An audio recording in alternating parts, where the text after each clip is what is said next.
Hello, everyone, and welcome to our show. Today I'm talking to someone very interesting. Lionel is a travel agent that I know for quite a while already. We will speak about the travel industry and gay friendly travel. So stay tuned.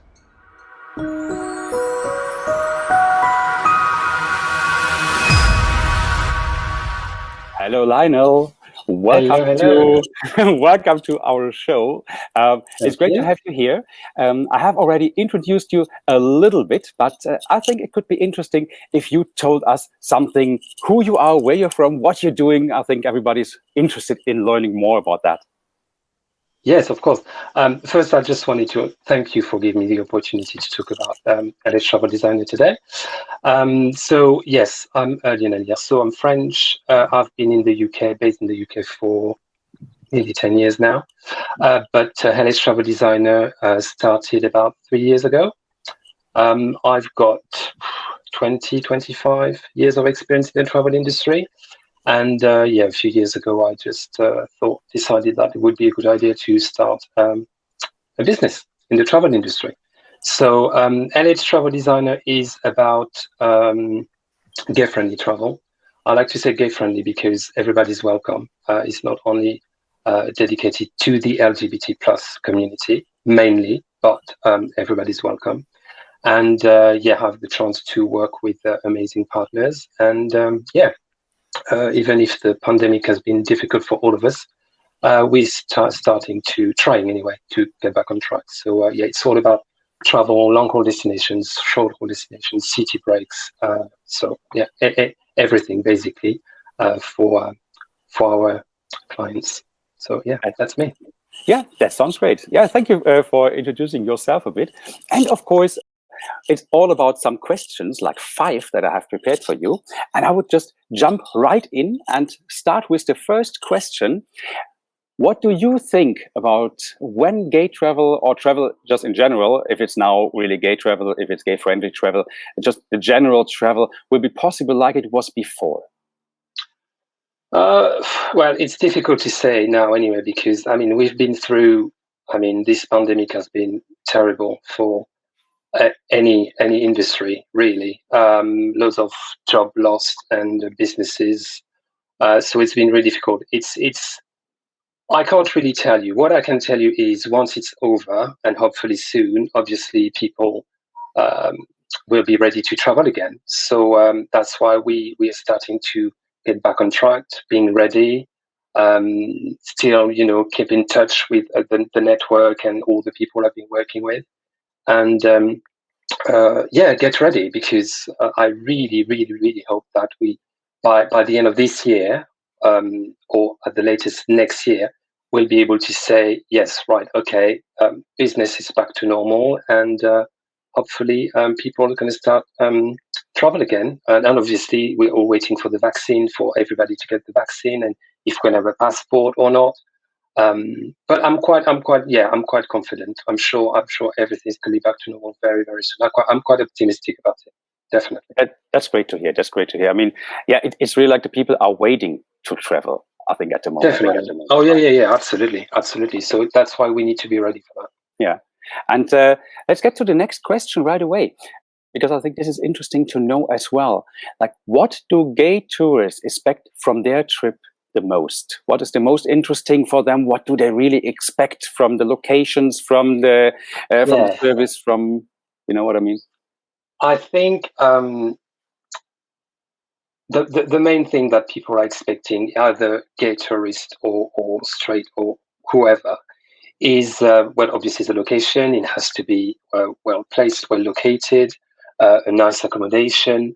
According to my experience, I think you have to listen to your customer, meaning if they want that type of hotel or type of accommodation, or you really, really need to listen to your customer because we're all different. And I would say the gay community in general, you've got two types of clients. Again, it's according to my experience.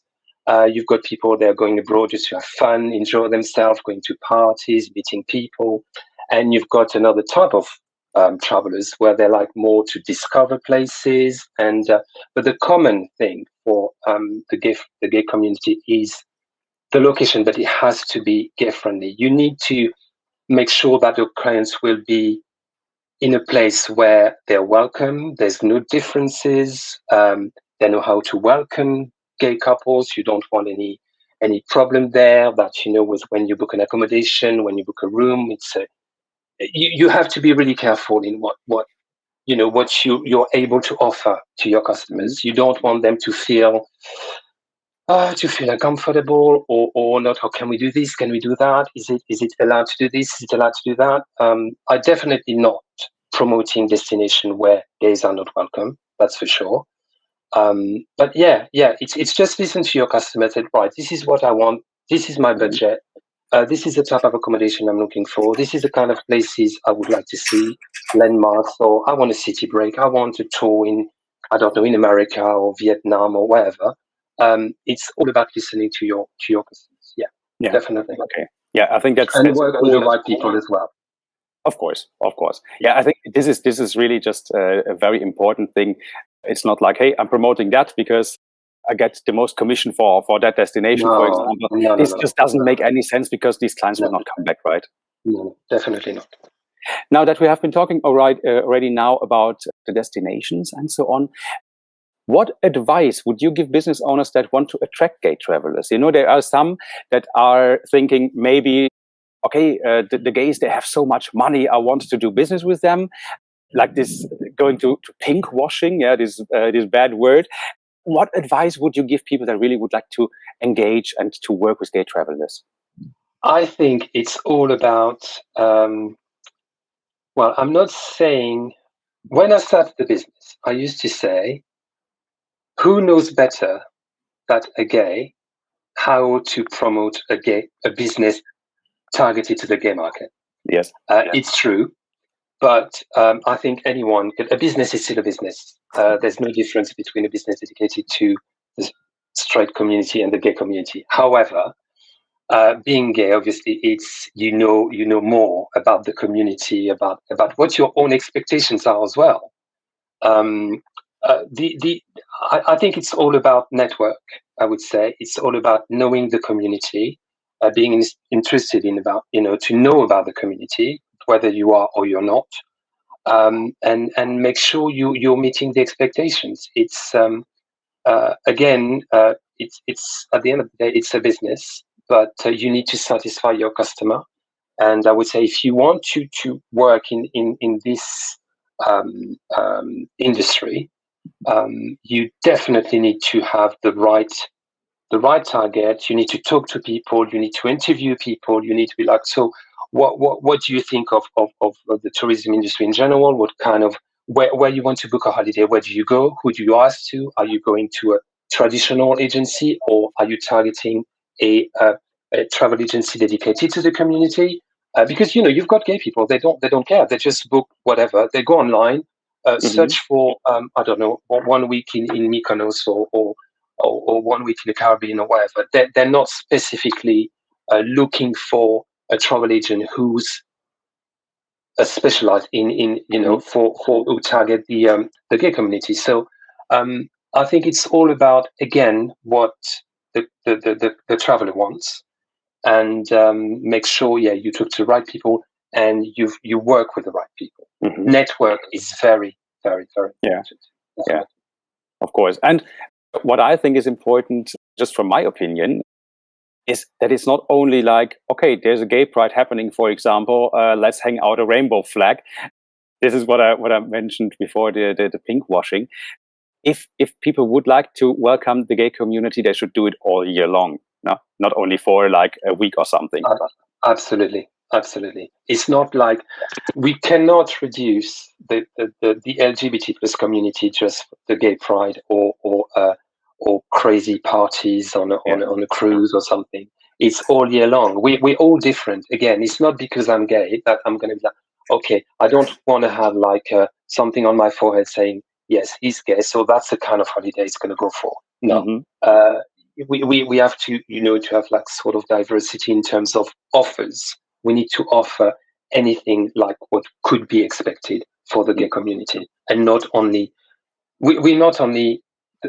It's not all about the gay pride. It's about, yes, that we are what we are, but we also have expectations. We also have taste. We also like different things like anybody else. So yeah. That's true. That's right. Couldn't have said it better. So now let's talk about a bit about your work specifically. Like, how do you find the perfect locations for your clients? Again, it all depends on what my clients ask me, what they want. I'm going to make suggestions, obviously. If you're asking me, okay, I would like to go to Hawaii in May, I would tell you, okay, maybe it's not the right time to go there. It's also about your advice, giving some tips to your customers, to travelers. If they're not fussed about the period during the year, maybe okay, depends on the budget as well. If they've got a small budget, we can still work around the budget of the clients. And yeah, to find the perfect location, really, it's not the most difficult thing, because again, if I'm telling you I want to spend 2 weeks in Vietnam, yes, there are loads of amazing places in Vietnam. So they're not a specific location where I'm going to tell you you're going to spend 15 days there.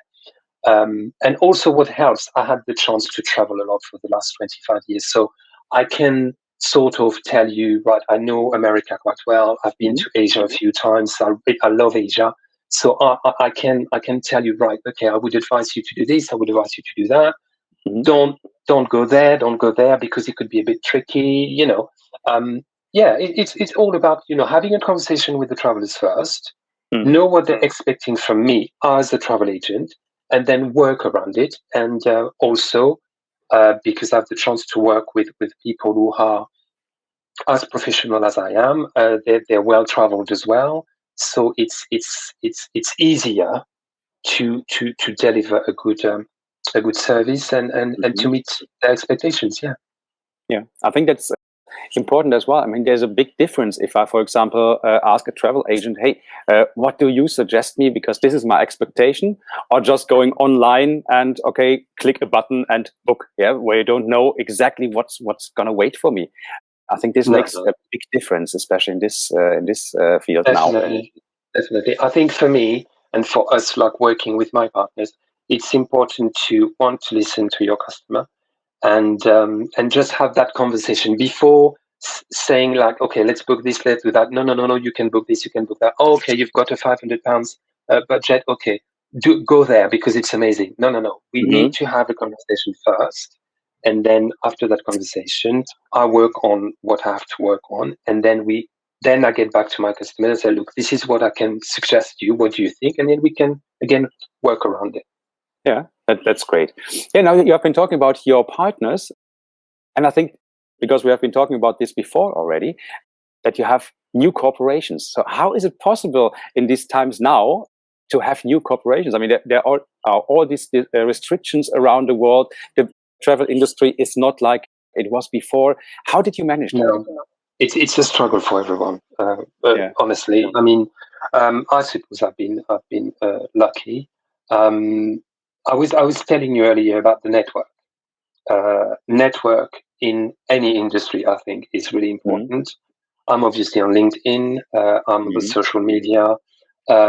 Before the pandemic, I had the chance to go to different fam trips, to meet professionals. I've made like loads of contacts. So we are trying to get back in touch together. Now the pandemic is going, to the right way, if I can say. So I've been in touch with a few people lately, asking me if I would like to work with them and try to start a sort of partnership and see how we can work together and how we can help each other. Because I think at the moment, because we are all struggling, it's important to try to find that connection between all the professionals in the industry, and that's what I've done. So I've been working with Corporate Odyssey for 3 years now. She's a very good friend of mine. She's an independent travel agent as well. she's got loads of contacts. So we've been traveling quite a lot for the period before the pandemic. So we're back together, working together, changing things on the website, trying to get in touch with new people. We just started a new network, actually. Oh, that's great. Some professionals are welcome to join that network. So it's going to be advertised soon online and especially on LinkedIn. So that's the thing now. I think it's important to help each other, just and try to find a way to get out of all these terrible times. Yeah, that's really true. Yeah, that's great information. I think everybody can get something out of that, of course. And I can only suggest, if you have any questions, just reach out to Lionel. You see the website is mentioned here below, and get in touch, get your new information, and just talk. Yeah, Lionel needs to know what you want to do in the end. Yeah, and you see, I have flies all over. I'm sitting here in my garden. This is really disgusting. Don't think I smell or something. It's just like, it's the outside space here. I can't change it. So, as I said, everybody, feel free to reach out to Lionel, get your information, talk to him, and maybe book your next trip. Yeah? Yes, please. Thanks for being with me, Lionel. That has been very interesting. Thank you. Thank you for having me. It was, thank you very much for the opportunity. It was my pleasure. And talk to you soon. Thank you, and bye-bye. Thank you very much.